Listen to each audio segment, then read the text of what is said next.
I call to order the May 13th business meeting of Simpsonville City Council. City Clerk Clark, would you call the roll, please? Councilmember O'Rear. Here. Councilmember Root. Here. Councilmember Williams. Here. Councilmember Roche. Here. Councilmember Pinkerton. Here. Councilmember Hutchings. Here. Mayor Shoemaker. Here. Please rise as you are able and join in the Pledge of Allegiance. I pledge allegiance to the flag of the United States of America and to the republic for which it stands, one nation under God, indivisible, with liberty and justice for all.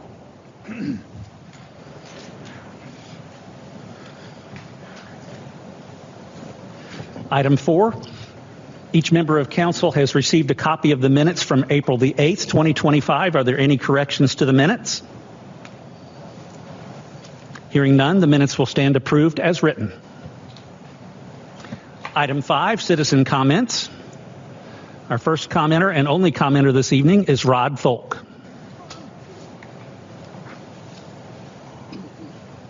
Thank you. My name is Rod Folk. I live at 18 Cloverfield Drive here in Simpsonville. The fiscal year 25-26 budget has a surplus of $1,400,000 in the hospitality and accommodations tax fund. The surplus tells me that you're raising more taxpayer funds than what you really need to do the job.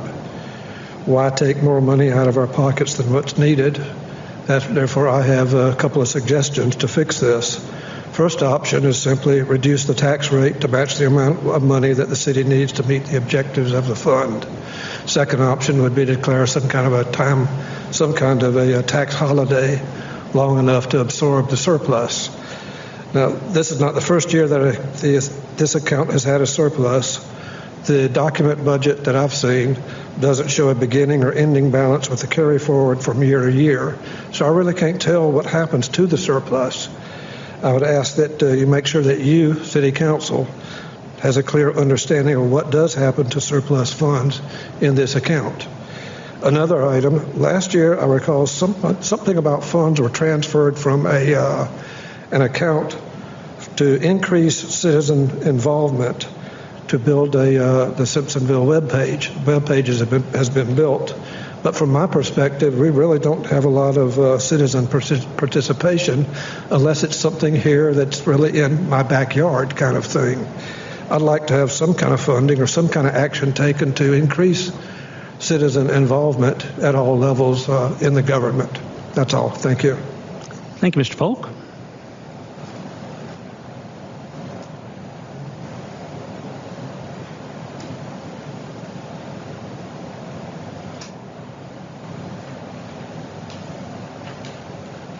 Item 6, business.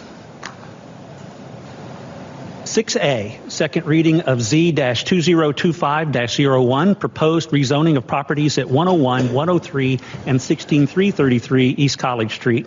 Mr. Derby, would you summarize for us, please? 1 second. All right. Thank you, Mayor. Thank you, Council. That's one. 1 second. Nope. That is not the right location. Okay. This is 101, 103, and 1633 East College. This is right across from the old SunTrust next to City Hall. The current zoning is business general. The requested zoning is business urban. Again, the applicant is looking to have this property rezoned to business urban for the purpose of converting their garage in the lower portion into a 2-unit studio apartment. Nothing has changed since the last time this came through. There it is. Thank you. That is the 3 parcels. 124 is the old SunTrust. Current zoning is BG. Cross street is BU. That's what they're trying to obtain for the purpose of the studio apartment. I can answer any questions you might have. Thank you, Mr. Derby. A motion is in order. Councilmember Root. Mr. Mayor and Council, I move that we, on second reading, approve Z-2025-01, proposed rezoning of properties at 103, 101, 103, and 16 333 East College Street. Second. I have a motion from Councilmember Roop with a second from Councilmember Hutchings. Discussion? All right, hearing none, all those in favor signify by saying yes. Yes. All opposed signify by saying no. That motion carries by a vote of 7-0. Next up is second reading of revised Ordinance AXZ-2025-01, property at 215 to 231 Stenhouse Road. Mr. Derby, would you summarize, please? Yes, sir. Thank you, Mayor. This is a amendment to the original ordinance from 2021. The original agreement had Metro as the sewer provider. And that ordinance also stated that at this time the development's moving forward with having the city as the sewer provider. There's no slide for this. There's no presentation. There's no slides, okay. So again, this is just rerunning that same ordinance with that language taken out so the city of Simpsonville can accept the sewer for this project. So I could answer any questions you might have. Okay, the motion is in order. Councilmember Hutchings. Mayor and Council, I make a motion to approve on second reading of revised ordinance AXZ-2021-01, property at 215-231 Stenhouse. Second. I have a motion from Councilmember Hutchings with a second from Councilmember Williams. Discussion? Hearing none, I'll call for the vote. All those in favor signify by saying yes. Yes. All opposed signify by saying no. That motion carries by a vote of 7-0. Item 6C, first reading of AXZ-2025-01, proposed annexation of property located at 1601 West Georgia Road. Mr. Derby, will you summarize, please? Yes, sir. Thank you. The current zoning for this location is RS, residential suburban with the county. The applicant is requesting residential office and institution. They are proposing to build a church facility at this location in the future. This will be connected by the 20-foot wide annexation strip that you see on the screen there. I know there's a lot of comments about designs. I know they're still in the preliminary stages at the committee of the whole. We do have an applicant here that can answer any of those questions you might have, but nothing has changed since the committee of the whole meeting. Thank you, Mr. Derby. A motion is in order. Councilmember Roop. Mayor and Council, I make the motion we approve on first reading of AXZ-2025-01, proposed annexation, property located at 1601 West Georgia Road. Second. I have a motion from Councilmember Roop with a second from Councilmember Williams. Discussion? Councilmember Roop. I do have a question. I'd just like to be on the record. You said the applicant is present? Someone from their group is here. Yes, sir. Could they come to the microphone, please? Just have a quick question.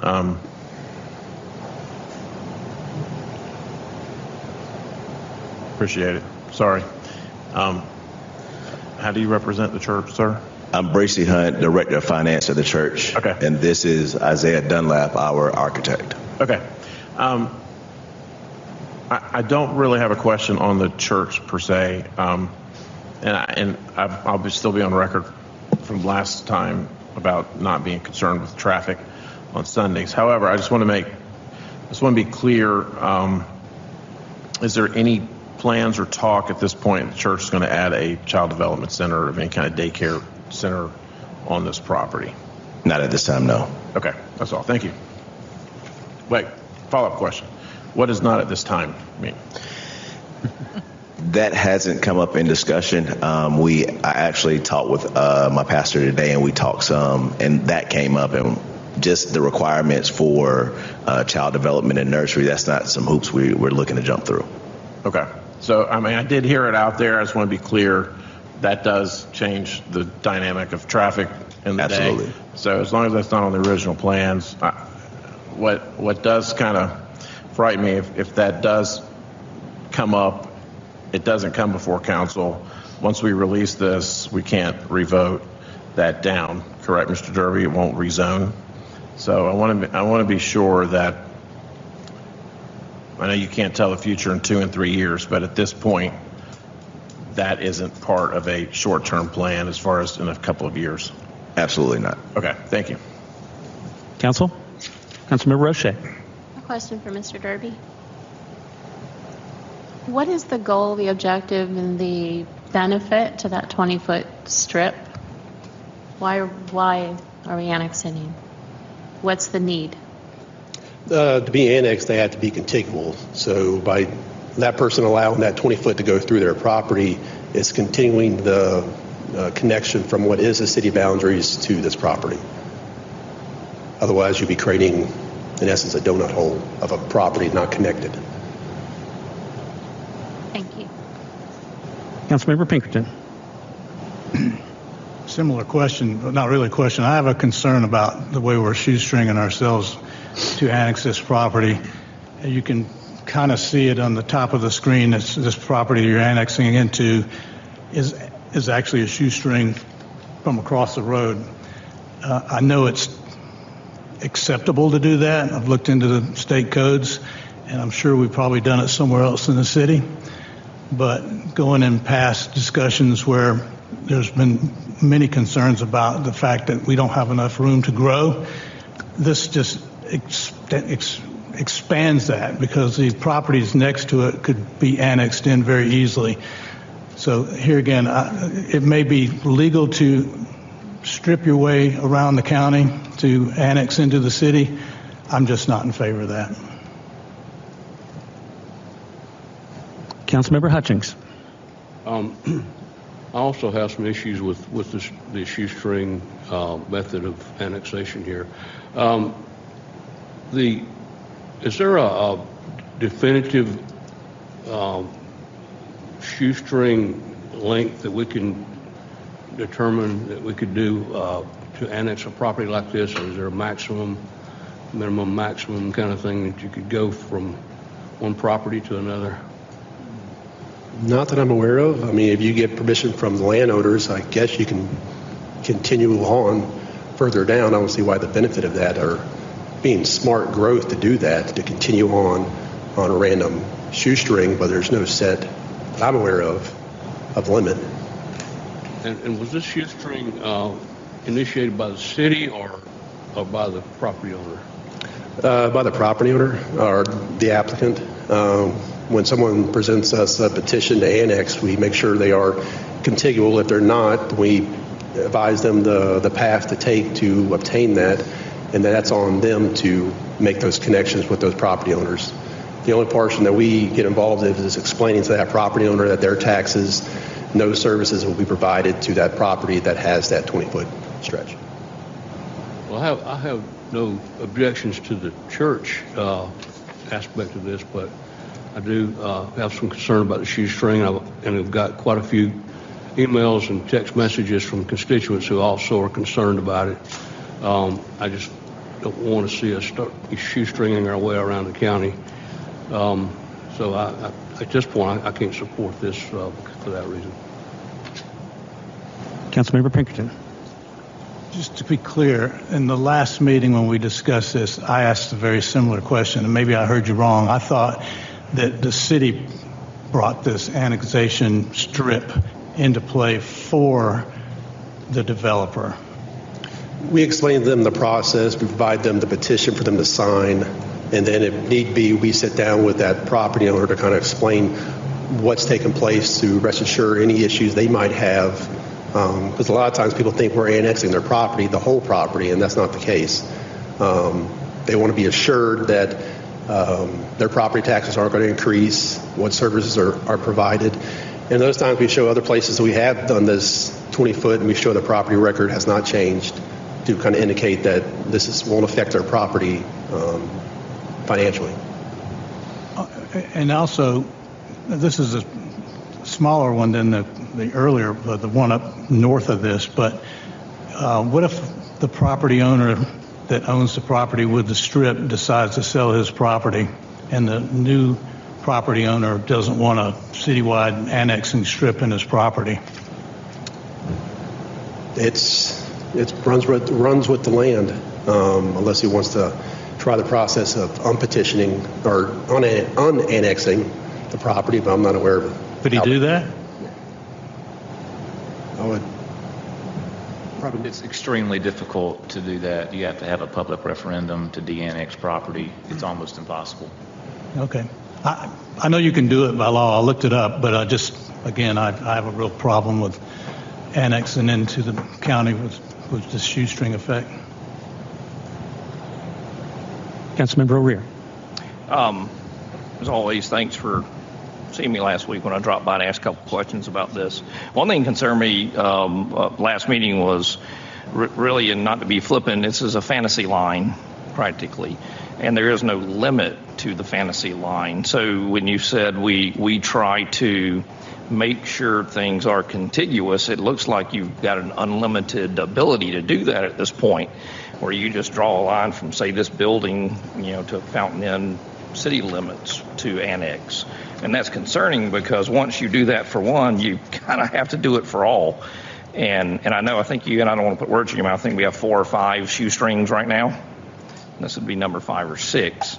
I just don't think this is a way to add land into the city by continually shoestringing things. If there was like a definitive state code or something that says you get 500 yards or things like that, this would be a little more palatable because, one, they would be able to do it, and 2, you wouldn't just have the ability down the road to go, oh, you're 3 miles away, we'll just draw a fantasy line over there. So that's what concerns me about this. I have zero concerns about a church, like Councilmember Hutchings said. It's just the way this is being done and the future of the way it can continue to be done. Thanks. Councilmember Roche. As it's zoned now inside the county, how many homes, I think I asked this last time, could potentially be built there within the residential suburban zoning? I believe it's anywhere from 16 to 20,000 square foot lots. I think their size lots depends on the road they front and the setbacks. So I think you're possibly 6, maybe. 6 homes? The home into that, again, it varies on what the road fronts for setbacks and lot sizes.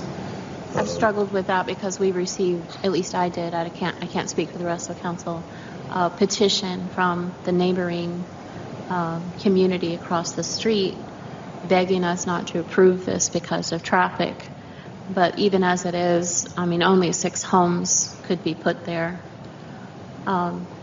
It doesn't seem like it would make a great deal of impact on homes as is.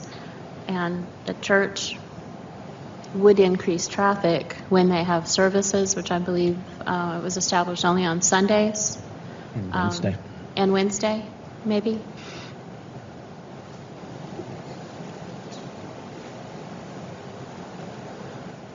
We currently have a 8 a.m. Service on first and third Sunday, then 9:30 service every Sunday morning. We currently do Bible study virtually, so we don't have a Wednesday night service. Okay, thank you. So given that, I'm not crazy about the shoestring thing, but I get it. I'm thinking of all the uses for this property, and I'm thinking a church should be something that we welcome.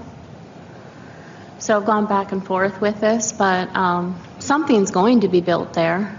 It'll either be 6 homes within the county or it'll be a church for the community. So I think I'm in favor.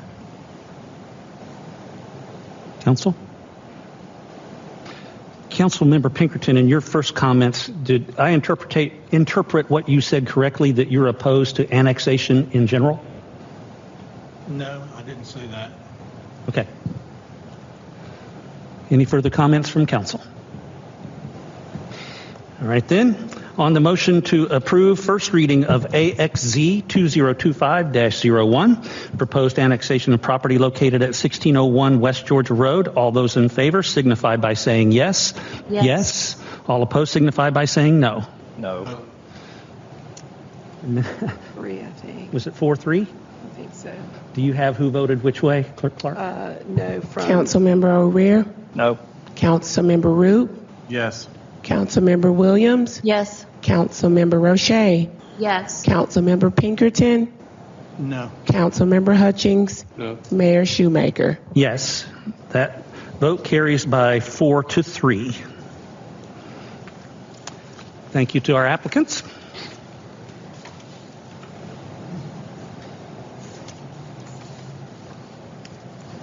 Item 6D, first reading of TX-2025-01, miscellaneous refinements to the zoning ordinance. Mr. Derby, would you summarize, please? Yes, sir. Thank you, Mayor. This is the sign section of the exempt signs 410.3 of our Simpsonville zoning ordinance. Everyone's pretty familiar with this. We did amend real estate, political signs, post signs, yard signs, redefine them, and set some new boundaries for those. And nothing has changed since the first reading. I can answer any questions you might have. Thank you, Mr. Derby. A motion is in order. Councilmember Williams.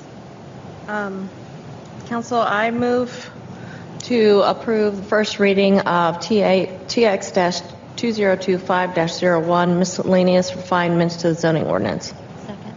A motion from Councilmember Williams with the second from Councilmember Roche. Discussion? Hearing none, all those in favor signify by saying yes. Yes. All opposed signify by saying no. That motion carries by a vote of 7-0. Thank you, Mr. Derby. Item 6E, first reading of fiscal year 2025 to 2026 budget. Administrator Gracely, would you summarize, please? Yes, thank you, Mayor and Council. This budget includes a 5% cost of living increase for all employees hired through March 31st of this year, 12.5% increase from the previous year for health insurance renewal. Initially, that number was 25.4%, but we were able to negotiate that down to 12.5%. It also includes $250,000 for resurfacing through the Public Works Enterprise Fund, plus an additional $250,000 from the general fund for a total resurfacing budget of $500,000. It includes a $250,000 stormwater allocation, which we started last year. It also includes a $250,000 transfer to Capital Projects Fund for the heavy rescue truck that we have ordered. This is year 3 of the set-aside money that we will need in order to purchase that truck once it's constructed. If you recall, the county FSA is approving a bond issue in that same amount of $750,000 to match our $750 once we're ready to pay for the truck. So this is year 3 of that. It won't be included in next year's budget. It also carries forward the $1,000 discretionary funds per ward for council. We have removed the Green Link allocation. There is some money set aside for allocation for salary adjustments for citywide compensation study, which we anticipate will be complete in the summer. And so this sets aside funds so that we can implement some of those adjustments. We are doing no borrowing from the fund balance in the general fund. We're not issuing any debt. Any general obligation debt to meet this balanced budget. There is a surplus in Public Works Enterprise Fund budget. It's a very small amount. There is a surplus in the H&A tax fund budget of nearly $1.5 million, and there's a surplus of about $264,000 in the sewer fund budget. I will just add, with regard to the H&A tax budget, it is good to have a surplus. That surplus will help us with funding needed for the downtown improvements and also for the construction of the Swamp Rabbit Trail. Whether we decide to issue new bond debt or try to pay from fund balance, those monies can be used for projects already in the pipeline. Nothing has changed since our initial presentation of the budget at Committee of the Whole. I'll be happy to answer any questions. Thank you, Administrator Gracely. And motion is in order. Councilmember Roche. Mayor, I move that council approve on first reading FY 2025-2026 budget. Second. I have a motion from Councilmember Roche with a second by Councilmember Hutchings. Discussion? Councilmember Pinkerton. Yes, can we address the paving? It's my understanding that the dedicated amount of roads that we were going to pave with this amount has been basically cut in half. and where we stand with that right now? Yes. Director West and I have been talking about the future of the city's municipal match that we do with the C Fund, with the County Transportation Committee through C Fund revenues. Those funds are allocated to each municipality that participates based on a formula that includes road miles, total road miles, and population. It generally is around $185,000 a year. The issue with accepting that, and we've done it for many, many years, but it's becoming more and more difficult because I think it undermines our ability to pave more roads if we just do it ourselves, because we are subject to the CTC's engineer. They have to do the work, and they are paid 19.5% for that of the total cost, so that takes money away off the surface. We've also been doing reclamation, complete reclamation of roads rather than just milling and resurfacing, and so we're tied to it this year because we've already signed a participation agreement, as we've done every year since they implemented the municipal match. But given the issues that we're seeing now with the cost and the fact that those bids don't always go out early enough to beat some of the other entities that are bidding projects, thus our numbers end up being higher because contractors just aren't as hungry as they would be if we were the first out to bid. I think in the future, of course, I'm not going to be here, but I would recommend, and I'm sure Director West will talk to the new city administrator about this and bring this to council, that we not continue to participate in the municipal match program. I think we can get more bang for the $500,000 that we put in than accepting the additional $185,000 that they put in, given all of the requirements around that. Okay, that was more of an answer than I expected. I usually do that, don't I? But that being said, now if we had this $500 and it went out to bid and basically we can't pave as much roadway as we've anticipated to do, what would it take now in order to meet that goal, our original goal, to pave the rest of the roads that were in our original allocation? Because one of the biggest issues with the citizens of Simpsonville is infrastructure, and paving is a big one. And the more we take away, the worse it is for our citizens. So my question was going to be, and maybe it still is that can we, as council, match the difference to get the other 6 or 7 roads that got taken out to get this work done, so that we're showing the citizens that we're actually trying to do work? Because now we're actually talking about not paving anything this year. Well, they may be able to get to it. They anticipate starting paving in the summer. Of course, they have to stop paving when the cooler weather hits, generally early November. We have no idea. The other thing about participating in this municipal match is that we can't control when our roads get paved.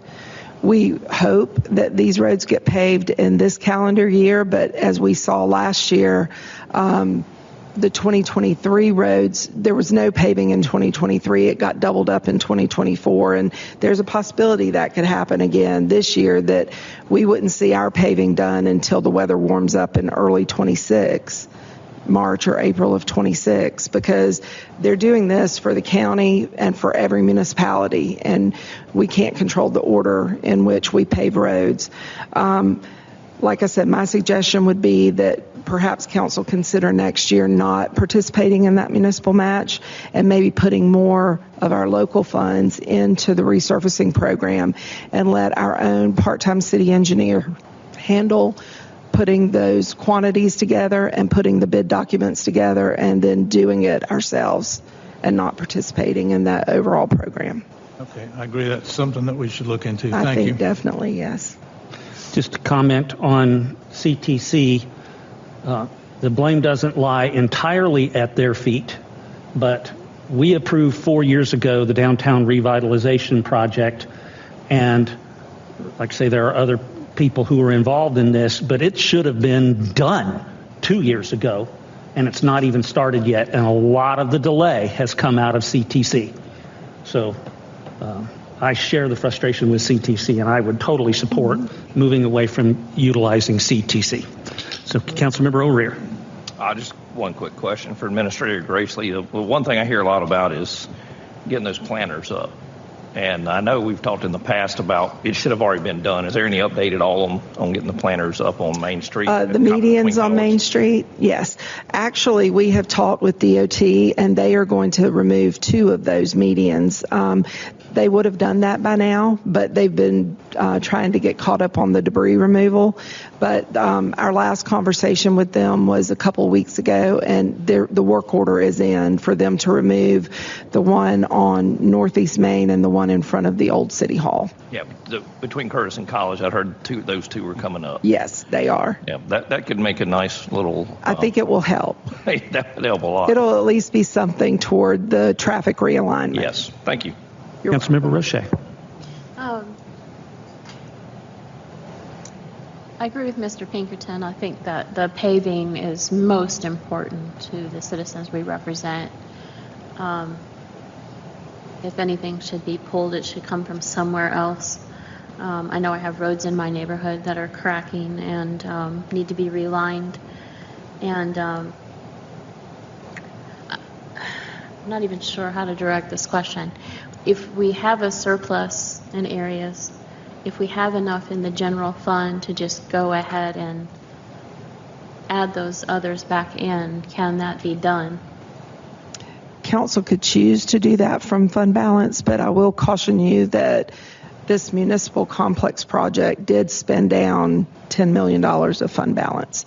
So we're now in that area where we're meeting our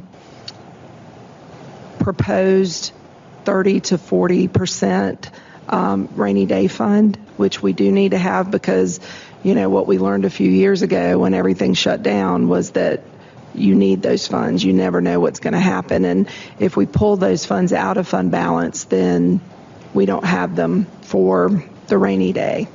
Budgets have been tighter the last couple of years, and we're not seeing the kind of surpluses that we've seen in the past.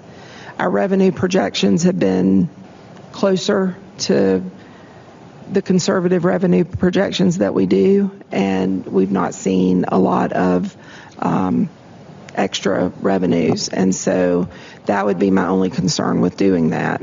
And also you would be doing it and giving money to the municipal match program, which then is still subject to that 19.5% engineering and oversight fee. I think next year would be the time to really talk about putting more money into resurfacing and coming out of that municipal match program, because any additional money you put into that to get those roads back in, you're losing 19.5% of it right off the bat in fees. Makes sense. Thank you. You're welcome. Councilmember Hutchings. Under capital purchases by department, we have Senior Center monument sign under Parks and Recreation. We had discussed, and I think passed an ordinance to allow a monument sign here at the entrance to the Arts Center area. Councilmember Hutchings, can you put your microphone in front of you, please? We had discussed a monument sign here at the entrance to the Arts Center, Civic Complex, Gracely Park area a while back. Is that included anywhere in this budget, or? It is not in this budget, and the main reason is that the streetscape has not been done yet. And the concern with installing something before the streetscape is done is that it would be dusty and red dirt, and it would probably damage the sign. And so my advice on that would be to wait until that streetscape along Academy Street is completed and then do that sign, because there is a fund balance in H&A tax, and that is a qualifying expense under state law for that fund. You could at any time just by resolution ask fellow council members to allocate the one-time funds to do that. It's not a huge expenditure. It's probably in the realm of $50,000 to $60,000, but I would recommend that wait until that streetscape along Academy is complete. Thank you. Councilmember Root. Just a quick question on the fire truck.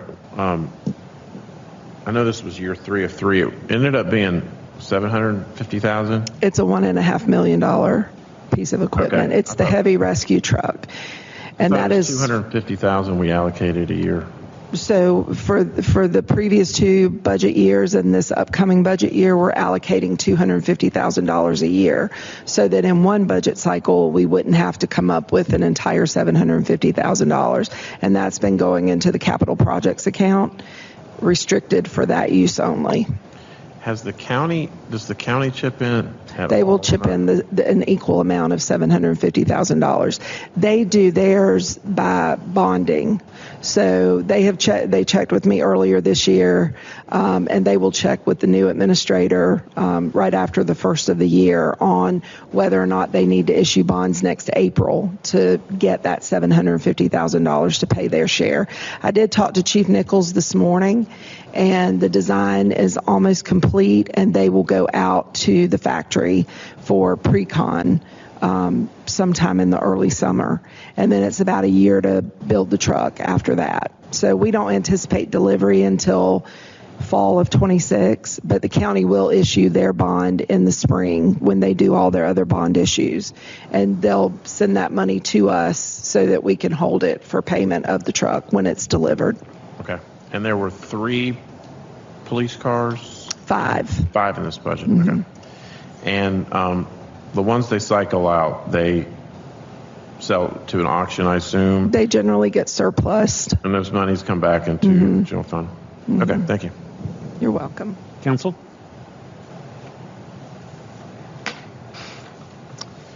Okay. Administrator Grace Lee, in the last meeting, Committee of the Whole, characterized this budget as tight. She said those exact same words again tonight, and I certainly perceive it as being tight. So I have several points I want to make regarding this and future budgets. We applied for a BRIC grant, that's the Building Resilient Infrastructure and Communities grant, to help offset the cost of doing a stormwater study. We would have had to provide a 25% match. We were informed last month that our application was rejected because the BRIC program has been cut. What's most concerning about this is that while our application was very early in the process, other BRIC grants across the state for shovel-ready projects that were already underway were halted and that money clawed back.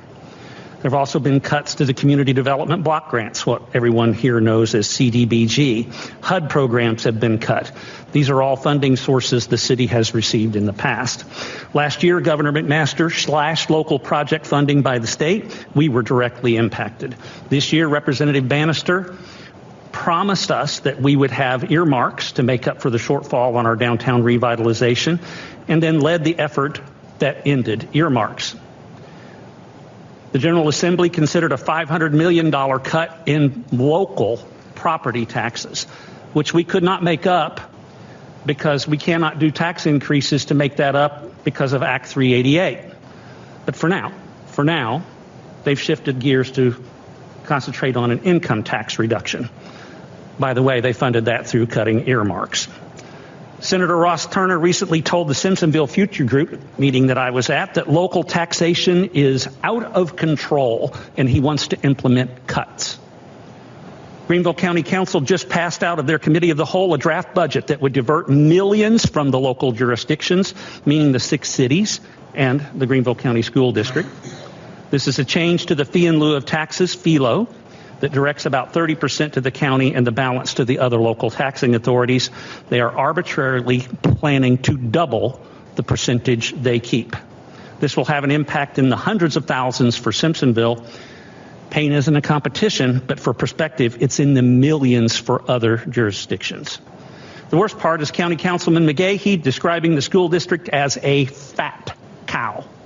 Keep in mind that the Greenville County School District is one of the top performing districts in the state when it comes to student achievement, while being one of the lowest in per capita spending. Well, moo, Councilman. We're in that herd, and we're not wasting money. This isn't a new tactic either. The county imposed landfill fees a few years ago and jail fees on the municipalities without consulting with the cities. Likewise, they didn't consult with us about these FELO changes. This means that if you live in a city You pay this fee on top of the taxes you already pay as a county resident, that county residents don't pay in addition. Greenville County Council has also attacked annexation as being unfair. That's their word. Well, 2 points I want to make on that. One, we don't pursue annexation. Applicants ask to come into the city. And two, everyone who lives in this city is also a resident of the county. Why are they characterizing us as the enemy? Speaking of annexations, they're off 75% from 5 years ago. Developmental annexations have been a big part of our ongoing revenues. Building permit revenue is off 70% in the last 4 years. Now, I've often said that for me, and I think the rest of the council too, that we never really pursued annexation for the revenue or even asked what the revenue would be when somebody asked to come into the city. I now realize that this thought process is a luxury of being adequately funded.